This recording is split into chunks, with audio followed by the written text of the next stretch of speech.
13 আসনের যিনি প্রার্থী মামুনুল হক সাহেব উনি আপনাকে একটি আপত্তির কথা তুলে ধরেছিলেন। আসলে ওই বিষয়টি কিভাবে দেখছেন? ব্যালটে যে বিষয়টি তুলে ধরেছিলেন।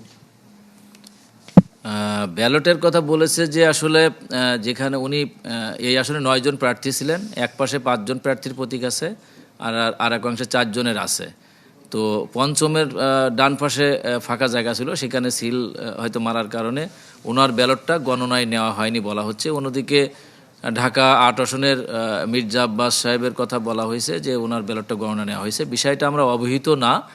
এটা বিভাগীয় কমিশনার ঢাকা যেহেতু এই আসনে রিটার্নিং অফিসার হয়, তাদের কাছ থেকে আমাদের তথ্য নিয়ে যাচাই করতে হবে, অথবা নির্বাচন কমিশন বিষয়টা অবহিত কিনা সেটিও আমাদের যাচাই করতে হবে। যাচাই করার পরে এখানে আমরা বলতে পারবো যে আসলে কি। তবে উভয়ের ক্ষেত্রে একই সিদ্ধান্তই মানে হওয়া উচিত আর কি।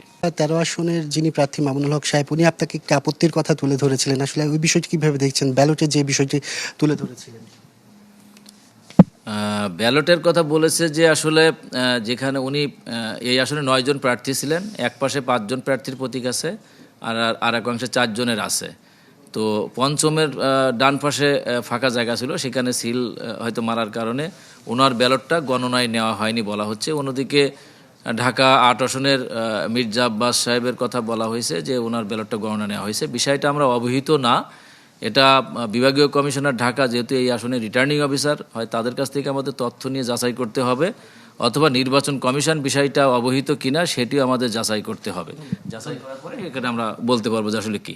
তবে উভয়ের ক্ষেত্রে একই সিদ্ধান্তই মানে হওয়া উচিত আর কি।